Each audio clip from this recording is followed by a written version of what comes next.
Yo, yo, ya. Hello, everybody. I hope that you're doing well.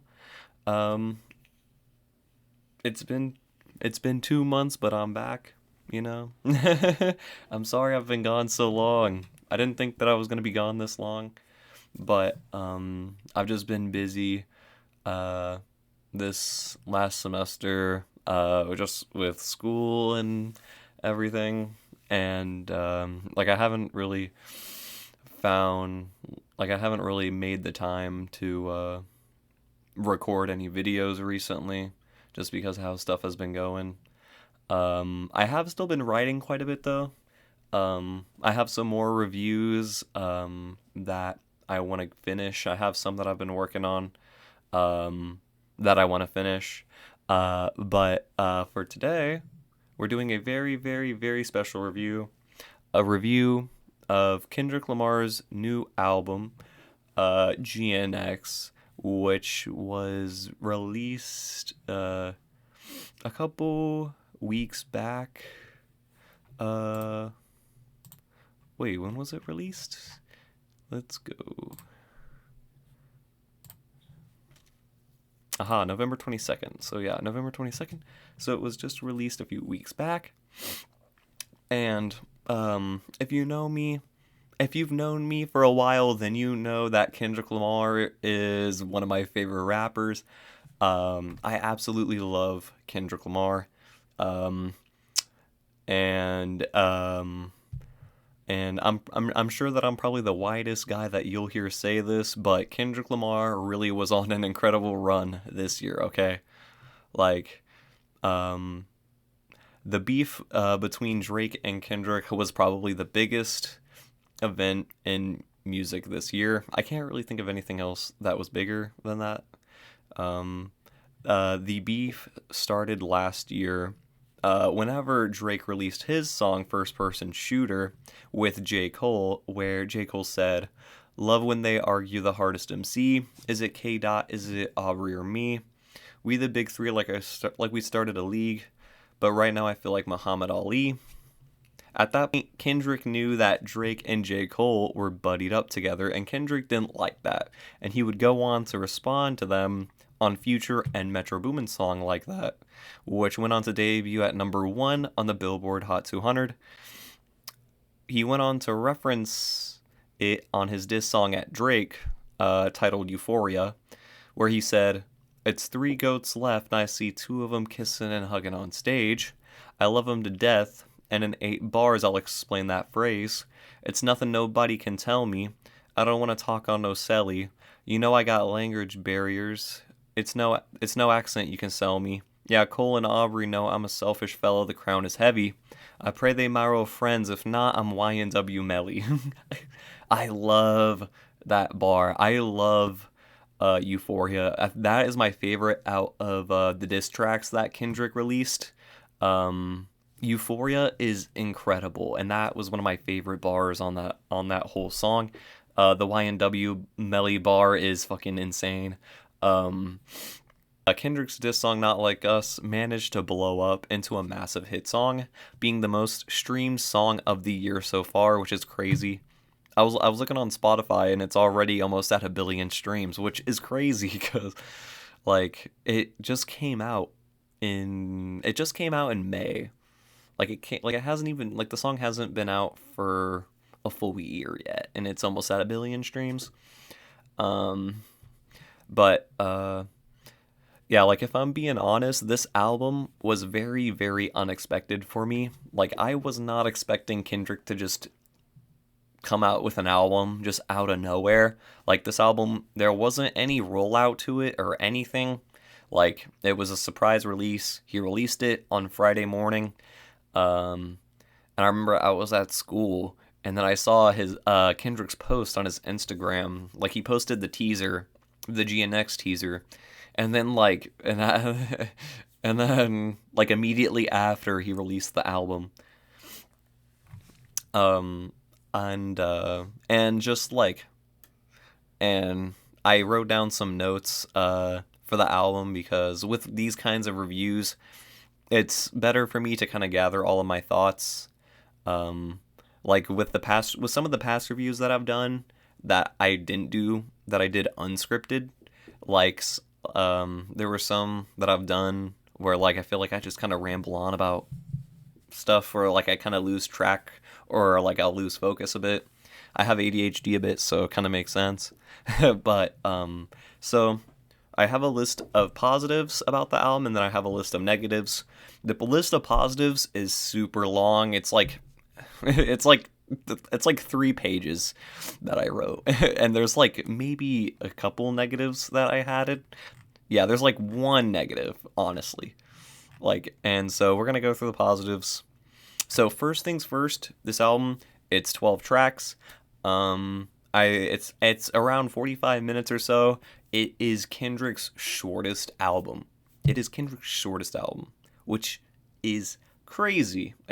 Which is like it's Kendrick's shortest album since his 2017 album Damn, which was also 14 tracks.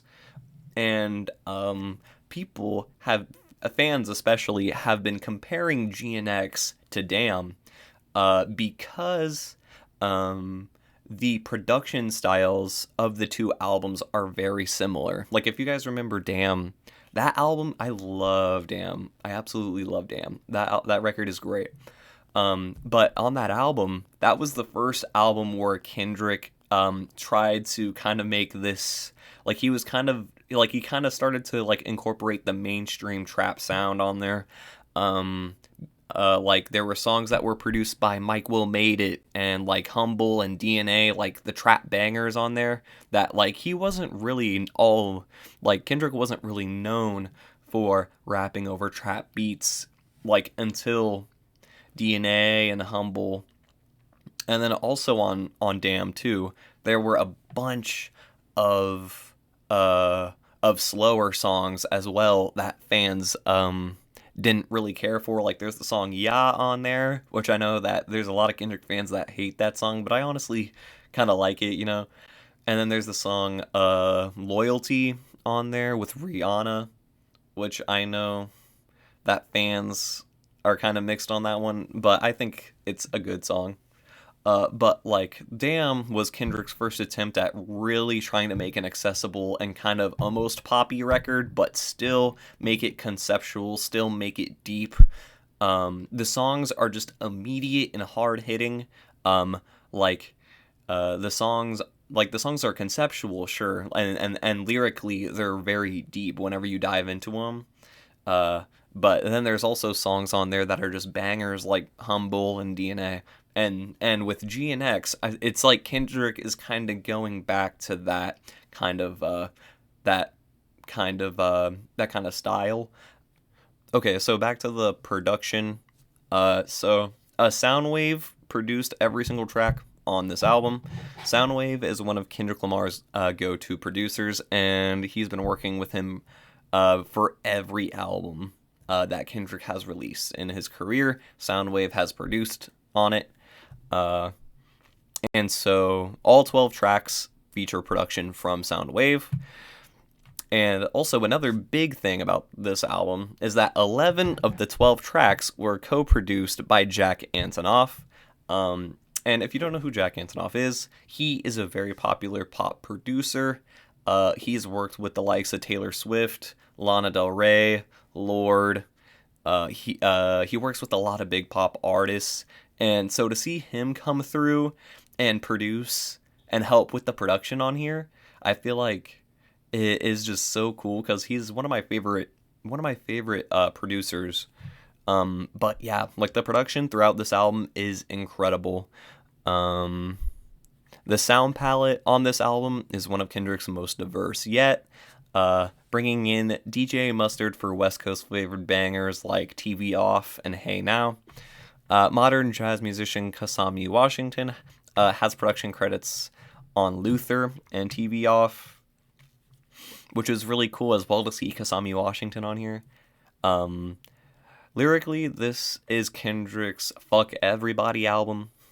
He shows a wide range of emotions throughout the tracks, from the frustration of whacked out murals to his love for his pen on Gloria. On the opening track of the album, Whacked Out Murals, Kendrick sounds like he's in demon mode. He has bars directed at Lil Wayne and Snoop Dogg. He says, used to bump the Carter 3, I held my Rollie chain proud. Irony, I think my hard work let Lil Wayne down. Clearly being a reference to Kendrick being picked to perform at the Super Bowl in New Orleans next year instead of Wayne, who said that he wanted to perform at the event. Kendrick also said, Snoop posted Taylor Made. I prayed it was the edibles. I couldn't believe it. It was only right for me to let it go. This bar being a reference to Snoop Dogg posting Drake's song Taylor Made Freestyle, which was a diss at Kendrick and featured an AI verse from Snoop and Tupac. Yeah. My favorite line in the song is whenever he says, this is not for lyricists, I swear it's not the sentiments. Fuck a double entendre, I want y'all to feel this shit. The song is an amazing start to the record. The second song, Squabble Up, was originally teased in the music video for Not Like Us, and it's an absolute banger. The vocal sample and the beat is so good. It's just it just elevates this one to just a whole new level. Kendrick spins the track talking his shit, and I love it whenever Kendrick does that. It's just very confident, very fun banger. It's one of the shorter songs on here at 2.5 minutes, but he packs 3 verses into the song, and it works really well. He really goes off on the third verse. The song Luther is this beautiful love ballad with SZA, and this is my favorite song off the album. The production on here is lush, and it feels like I'm in a dream world just listening to it. It samples Cheryl Lynn and Luther Vandross's 1982 cover of If This World Was Mine by Marvin Gaye. SZA and Kendrick are in perfect harmony on this song, and the part in the hook where they're singing together made me cry the first time that I heard the song. Like, I was so overwhelmed with emotions. I thought that it was beautiful. The song Man in the Garden is another lyrically focused deep cut where Kendrick is rapping that he deserves everything that he has earned in his career. Kendrick's rapping on the song starts slowly during the first verse and the second verse, and he picks up the flow in the third verse, and the instrumental starts to crescendo to this climax point in the end of the verse where he raps, how annoying does it anger me to know that lames can speak on the origins of the game I breathe. That's insane to me. It's important. I deserve it all because it's mine. Tell me why you think you deserve the greatest of all time, motherfucker. It's definitely one of my favorite songs here. The song Hey Now is another great West Coast flavored banger. Kendrick's rapping during the verses is so much fun, and I love all the weird vocal inflections that Kendrick does on here.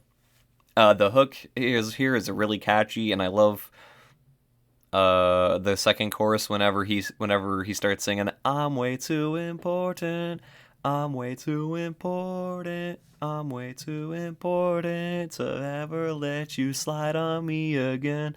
I love that. It's so catchy. And then it goes into the bridge, and then the third verse starts with a guest rapper from LA named Dodie Six. And in the third verse, Dodie Six and Kendrick trade bars back and forth, and it's so funny. I love it. That every time that third verse comes on, whenever he says, "Get spooky every day like Joker," or like I'm in the cut Harley Quinn with a blower, like shit gets spooky every day in October. I love that. It's so funny. I laugh like every single time it comes on. It's so great. It's such a fun track. And the song Reincarnated is another lyrically heavy track. That's one of my favorites from the album. The beat samples an old Tupac song.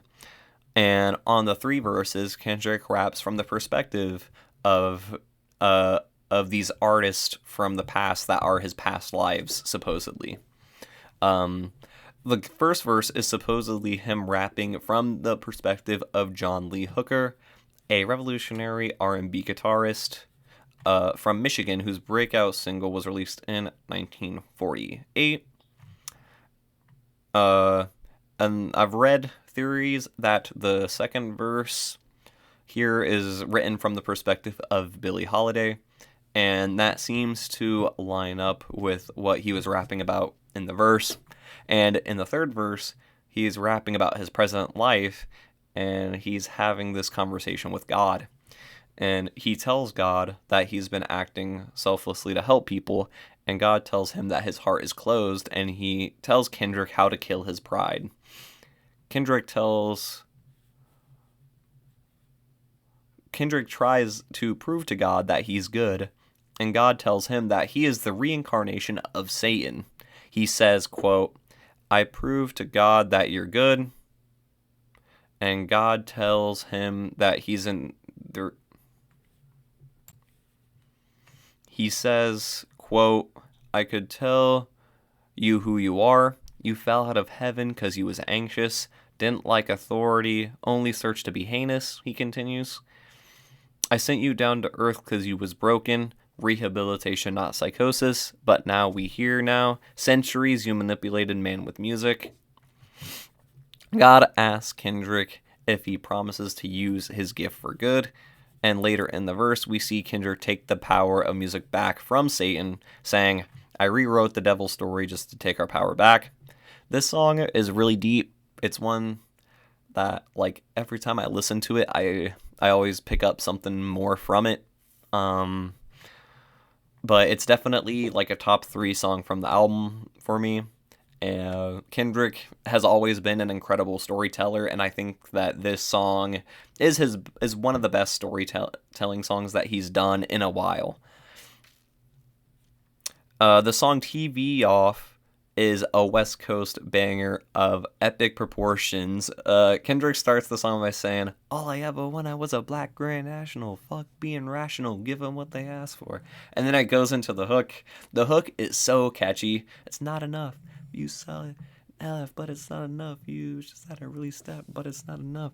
Say you bigger than myself, but it's not enough." I love it. It's so catchy. It's catchy. It's fun. It's a banger. And I love especially whenever the beat switches, like it goes into the second part, and then he just yells "mustard" at the top, like he's just screaming mustard. And then like the chorus in the second part, he's like, "Turn his TV off, turn his TV off." I love that. It's so funny. Like whenever I heard him scream "mustard" for the first time, I started laughing so hard. It's so funny. Kendrick is just such a funny guy. Like honestly, like his music is I feel like his music is very deep and serious, but he knows how to have fun. He knows how to, he knows how to make fun music.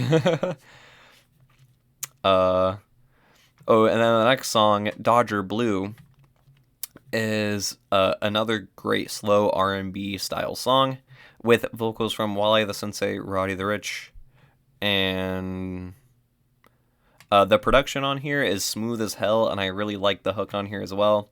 I really wish the song was a bit longer. It's the shortest track on the album at 2 minutes and 11 seconds, but honestly, it's great as it is. I really love the, like, Wale the Sensei, yeah, that's his name. He does the hook, and he's like, "So fly in this bitch, with the army, don't die, hide in this shit, yeah, gotta slide in this shit, yeah, dreamers in that piece, side in this, I get the money, yeah, that's for sure." Yeah, I love his, his chorus. His vocals sound so good. I love it. But the next song, "Peekaboo," is one that I think is pretty good as it is, but it's one of the more toned down songs on the record, and like it's not one that I'll be coming back to, probably. Really, like, it's cool as it is, but like it's not one of the highlights for me personally. I think that the beat on it is really cool. I'm not sure what the beat samples, but the beat is crazy, and it has a verse from AZ Check, and his verse was cool, nothing too crazy, but the song as it is good, but it's one of the weaker ones on here for sure. And And the song Heart Part 6 is another highlight for me. This is another deep introspective cut with an incredible beat that samples Use Your Heart by SWV. And I think it works so well to have that as the hook. Like, it samples that as the hook. Use your heart and not your mind. I love that part in the hook. It's so good. It sounds so good. And the song has 3 verses. And in the first verse, Kendrick focuses on the old days at Top Dog Entertainment, which was his very first record label. I believe that this song was supposed to kind of take place like in 2010, so back whenever he was working at Top Dog Entertainment as a writer. And he also raps about how his fellow TDE label mates inspired how he raps today. He says, quote, Ab-Soul in the corner mumbling raps, fumbling packs of black and milds, crumbling kush till he cracked a smile. His words legendary, wishing I could rhyme like him. Studied his style to define my pen. And so him shouting out Ab-Soul, who Ab-Soul is one of the other members of Top Dog Entertainment. And I like his music as well, and he is a very talented rapper. And it's cool to see how Ab-Soul inspired Kendrick as well. And on the second verse, Kendrick mentions Dave Free, a record producer and video director that he has worked with for over a decade. He says, my fella Dave had a champagne Acura, a bunch of instrumentals I freestyled in the passenger. That fella wore several hats, a producer, a manager, a director, a DJ. In the third verse, he raps about Black Hippie, which was a supergroup formed by the other TDE members, Ab-Soul, J-Rock, and Schoolboy Q, and how he felt like he was the reason Black Hippie didn't work out, saying, I jog my memory, knowing Black Hippie didn't work out because of me. Creatively, I moved on with new concepts and reach, which is crazy to see Kendrick kind of admit this, considering how much hype Black Hippie had behind it originally, and how Black Hippie supposedly was, they were supposed to release an album together, and it never came out.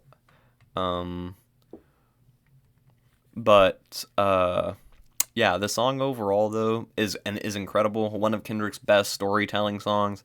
And then the very final song, Gloria, is a beautiful love song with SZA, and it's about Kendrick's pen and basically his artistic journey, and